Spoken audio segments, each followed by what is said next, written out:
we're doing here at the workshop. Hi, Deborah. Thanks for joining us today. And anyone else that pops in late, we'll be talking about the multiple approvals or the bill approval process inside of QuickBooks Online. They've actually added an additional functionality, and we'll unpack that. Rachel, have you ever used with your clients to set up the workflow automation in advance with the approval process, or has that ever come up with No, talkings of your clients? no, that's never come up for me or any of our clients. I wouldn't be opposed to using it, though. I definitely want to see how it works. Yeah. So the big thing is, in the grand scheme of things, it works best with the Elite Bill Pay service.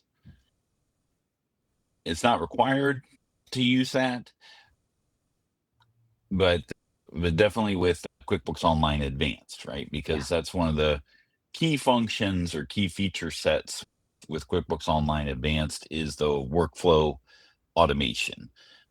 Now, when you add on the additional option of the Elite Bill Pay service, you're going to add in that functionality with approvals with automatic bill pay, right? So essentially, you can set up your bills, your invoices, estimates, purchase orders, anything in the purchasing lifecycle and the sales lifecycle that needs approvals can be done now inside of QuickBooks Online Advanced, right?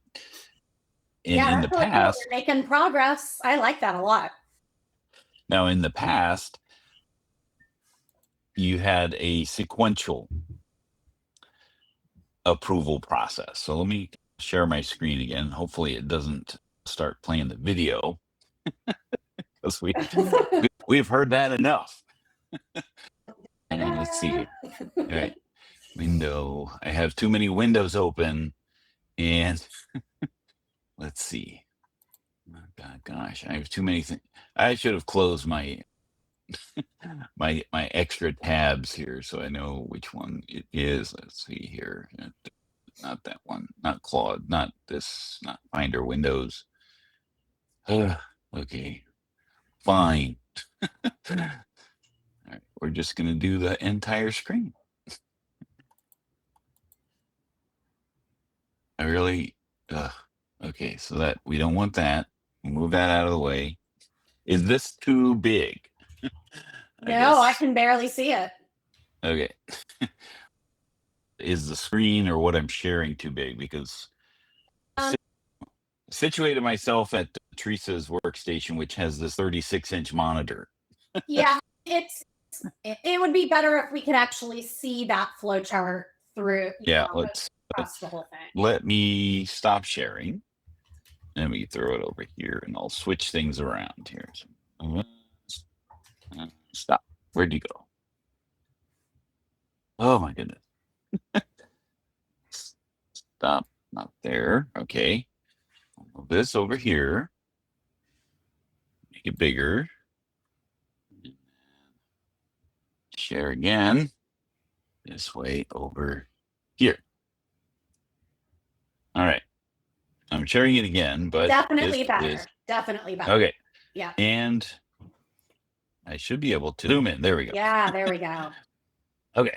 So let's pop this over here so I can start fresh. So workflow automations is this little lightning bolt upper right when you're in QuickBooks Online Advanced, and as an accountant using Intuit Accountant Suite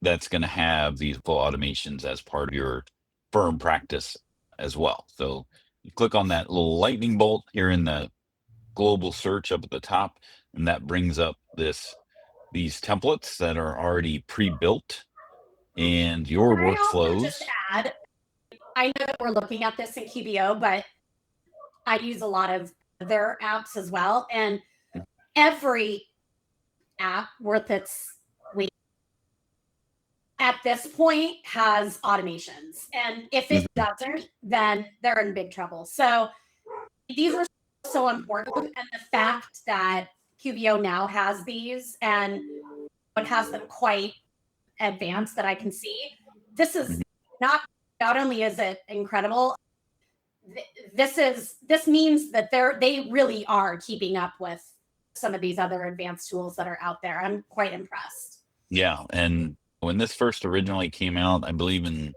2018, there was it's come a long way since those, what is it? Oh, it's been 8 years now since QBO Advanced came out, and the workflows were a part of that.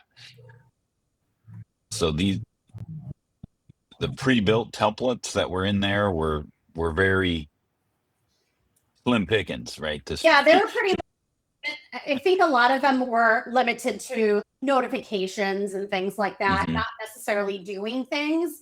And this is because I was even in there like a few months ago, and I don't feel like there were as many as they recently have. And the fact that it can really do these is pretty.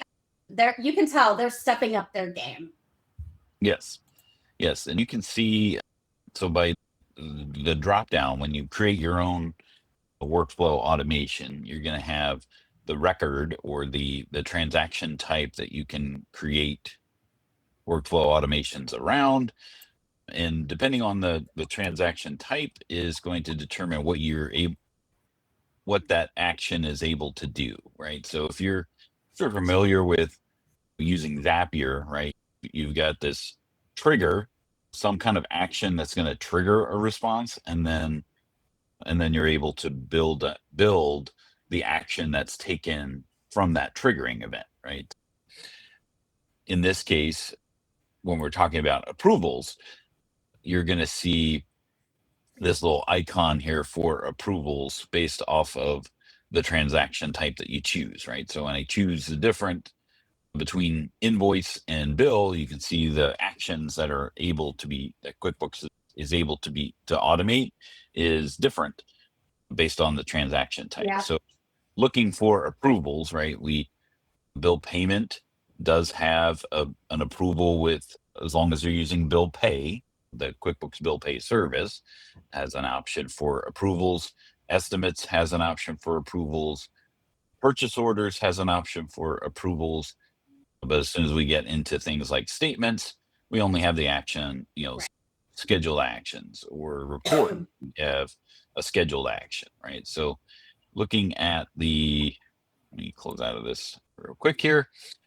Some of the templates that are pre-built in here is scheduling and sending a report, right? So you can schedule and send a certain report on a certain day and choose who it needs to go to, what kind of format report is going to be sent. And so you have all those, variables to build in to these templates that are already there. You can have notifications go out. You can have automatic reminders go out. Sending of transaction types that can be built in there, and these can be brought into or assigned tasks to individual persons that are users inside of QuickBooks. So then you can manage their tasks and workflows as well, right? As all part of that workflow automation. But back to approval here. So let's just go into a bill, and we're going to set up an approval workflow. It's going to bring in this conditional flowchart, right? So in this point, we start with, and these are all customizable and editable. So a triggering event is a bill is created or edited. And if the amount is between 0 and 1,000, then yes, it's going to go request approval from. Now, this is where you're able to customize who needs to approve said things when the answer is yes, right? So it's only between 0 and then 100, and it's going to go to these approvals. And then this is, you're going to have the drop down here. Our choices are limited. In this particular example, it's Dandalong with a P for primary, and then all of the other Dandalongs that are able to be approvals. And that's going to be, you're going to need to go back to the user roles and make sure that user is going to have those options for approvers, right?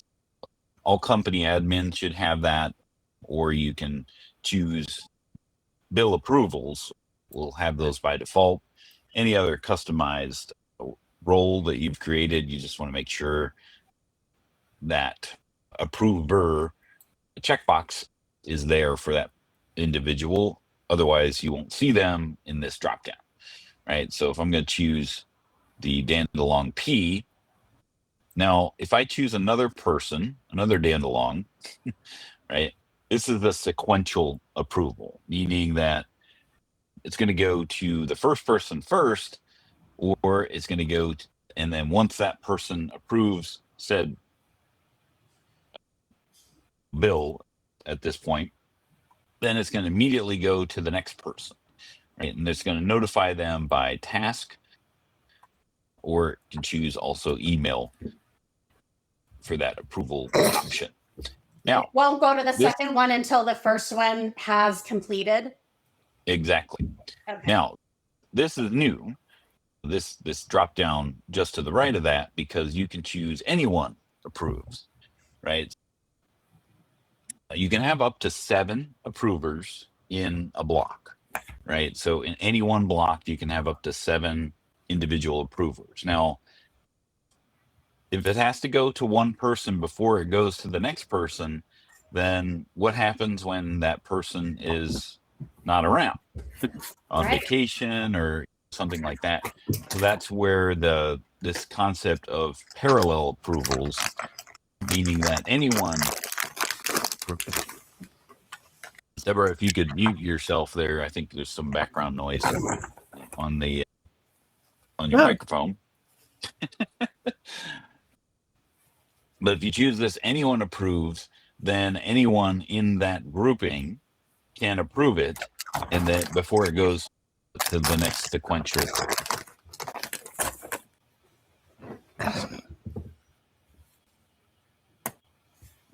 See, I'm just going to mute you there, Deborah, since there's a little bit of a background noise there. If you do need to say something, go ahead and just unmute yourself.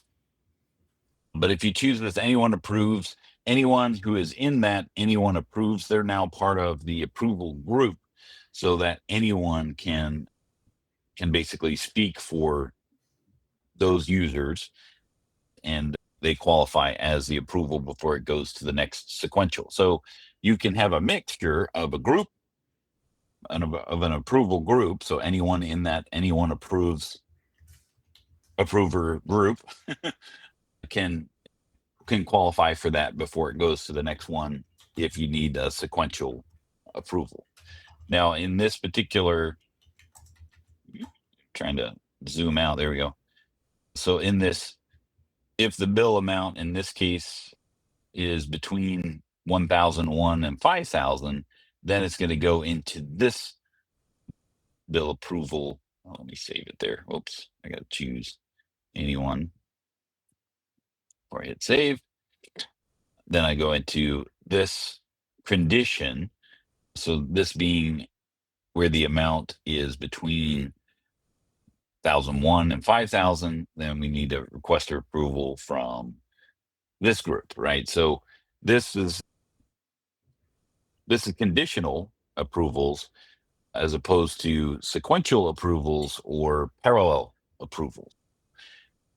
You can have different conditions, right? So let's go into this. Let me cancel out of this. Go back into this condition. You can add additional conditions, right?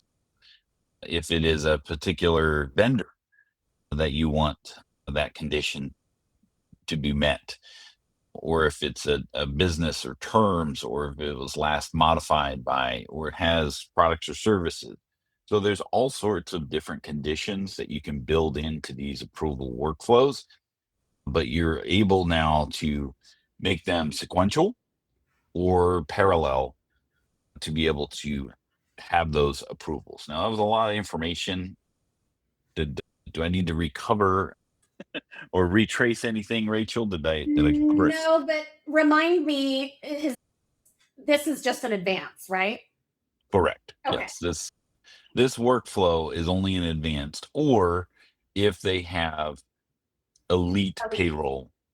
Okay. I'm sorry, not elite payroll, but the elite bill pay, right? So you can essentially create up these approval workflows in Plus with elite bill pay.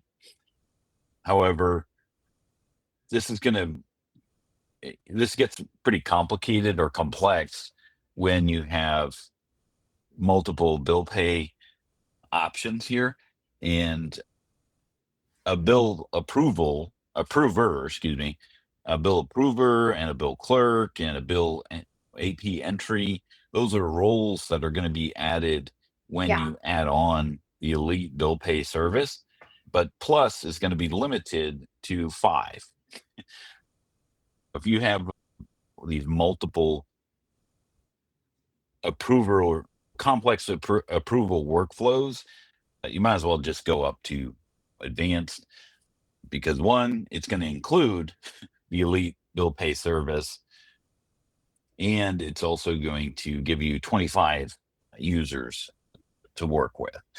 So we talked about the price increase that's going to be happening in the fall.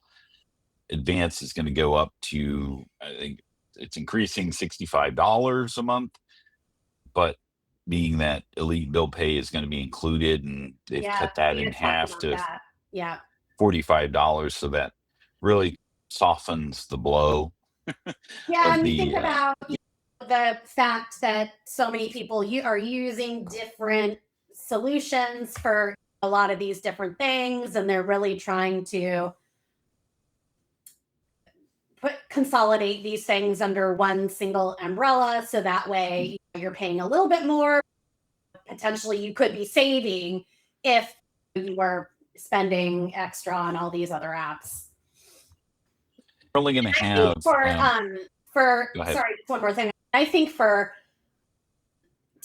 teams, I mean, for businesses out there that have gotten an AP team and that type of stuff, a payroll team or whatever, I mean, they're really trying to sell QBO as more of an ERP, obviously. And so this is definitely a step in the right direction for that. Yeah. Yeah. And it does allow you to have, if you're going back to different approver options or approver workflows, right? So if you did the elite bill pay just for the approvers, that's only going to be on the bill side of things. With advanced, you're going to have the different approver options on the sales side of things. So your estimates, your non-posting transactions, and your invoices are going to now have an approver option. And that all that means is that they don't post until they've actually gone through the approval process. This does put things in a pending state until they've been physically approved. Now, as far as whether that is there's financial impact to these transactions, I'm not 100% sure if they don't show on financial reports until they've been finally approved, but probably I'm going to guess that they don't show, you won't see pending transaction. Yeah. And then I was going to ask you also, in the audit trail, does every step of the approval process get noted in the audit trail? So like Bob and then Frank and then Steve approves it? Yeah, you'll see that will be an event that will show into the audit logs. I'm going to see if I can see if I mean, it's QBO is what's the word I'm thinking of? It's evolved from really just an accounting software to a firm operational system where you can really now improve the workflows and operation of your accounting department. Yeah. I was just trying to see if we had approvers as a specific event that we could search for or filter for in the in the audit log. But I know that any time that there is an edit to a transaction, then it will show in the audit log as that event. But I was just hoping that you could go in and filter for approving transaction events to Maybe you know not to yet. Maybe I'll add yeah that at some point, but you will be able, if you look at all events related to that one transaction, yeah, you'll mhm, be able to see it.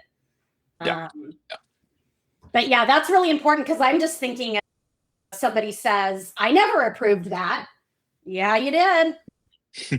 yep. And I'm going to put in the chat here the video that Intuit creates about how to use and set up bill approval workflows, as well as the future article talking about the parallel approval option as well. With the chat, you can I can download it. I don't know. Can you see if you can download when you look at the chat for Let me see. on the sidebar? Like if you click on chat, there should be an option there to download if you Um, like down near type a message. I have an option that says download chat, but it may be because this is my website. But you on the for the future? no, on the in the chat, right? Yeah. So down at the bottom for the workshop, the meeting that we're in, where it says Oh, people download. chat. Yeah, it gives me the option. Yeah. Okay, perfect. I just wanted Yep. to make sure that other people had that Yep. option if they wanted to come back in, if they're viewing it later, be able to download those links and see them later if they need to. So Cool. any thoughts or final thoughts on bill approvals and the approval workflow, Rachel? No, I think it's definitely a cool addition, step in the right direction. I would hope for more features to be added in the workflow design because I love to create automations and test them out and see things working. I don't know why they wouldn't be able to add more.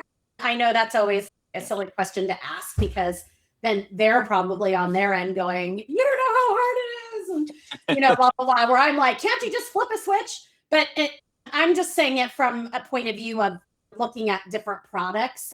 I've seen some products out there with now this AI based workflow builder where you literally just conversationally type in, build me this, build me that, build me this. When a year ago, our only option was Zapier, and you really had to make sure that Yeah. you understood the inner workings of Zapier. And now I can create automations with so many different things, and I don't even really need to understand the logic of the action and the trigger, even though I do, but I can now tell it create this and that. And really, I'm just testing out a lot of stuff. So I don't know. My question would be, can I maybe add more in if you're maybe using the development tool with Claude? I don't know. Maybe that might be something interesting, but I hope at some point if they want to continue with this adding in workflow automation, my hope is that they add in a lot more where we can create and build some of these automations ourselves. Yeah. I'm going to throw in the chat. I just did a blog article about should you or should you not connect Claude to QuickBooks, because I've seen some horror stories of people using Claude to import transactions and those types of things. And that is where I think the line in the sand with connecting Claude to QuickBooks really should be limited, right? Because pulling things out of QuickBooks is okay, but putting things into QuickBooks through Claude, there's really not some the safeguards aren't necessarily there until right off the bat, right? Where if you're going to connect Claude to QuickBooks, just beware of Yeah, if you take any kind of course in that, which I did, and the teacher's good, which she was, they definitely really mention the like sort of the green, yellow, and red boundaries that you always have to take into concern when you're connecting books. And there are many things that are just a red, like no go, you can't do it. And you really calibrate Claude and you tell it, always ask permission for this.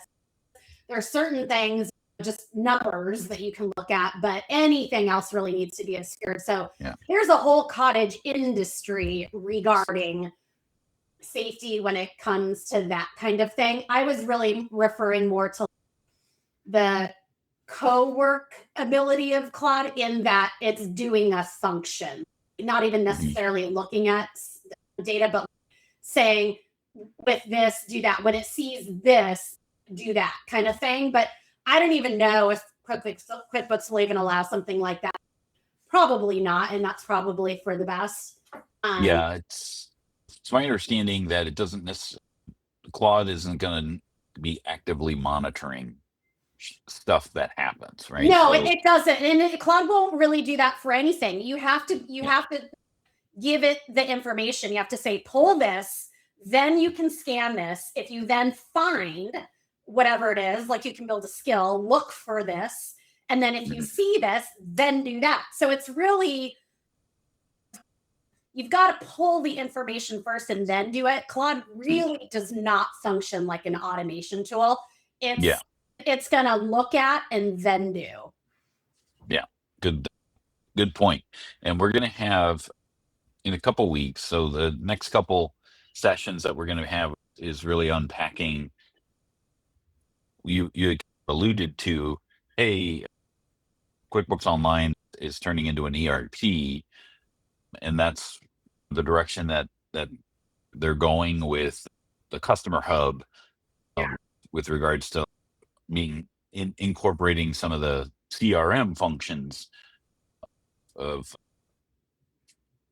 a CRM's functionality inside of QuickBooks. So next week we'll talk about customer reviews in the hub, and then we'll talk about leads and connecting your email to that in a few weeks. And then after that, we're actually going to have someone from Crew, one of the founders of a new utility called Crew, that which AI tools are better, internal tools or external tools, and they'll be talking about some of those functionalities of incorporating Claude or taking a report and putting into ChatGPT, whether that's better or if there are other tools that incorporate AI into an intelligence, for example.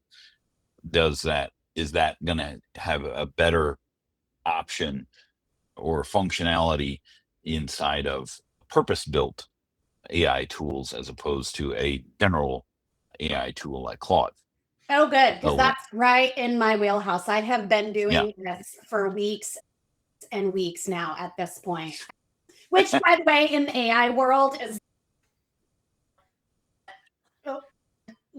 I can't really describe it. You know what I mean? It's like in AI world, weeks and weeks is like the equivalent of 4 years of learning, right? Yeah, no, because it moves so fast. But yeah, I've been doing a lot of this kind of stuff lately, and there's a lot of nuance and things that they're teaching out there, which is really cool.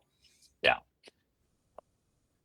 We'll continue the conversation during the workshops. We on the workshop link, that's where we have our future topics. You can add them to your calendar as uh, as a alternative to getting pinged 15 minutes before we go live. You can see what those are, put them on your calendar, and then the link is there when we go live for that to occur. And we will see you next time on the workshop Wednesday, and hope everybody has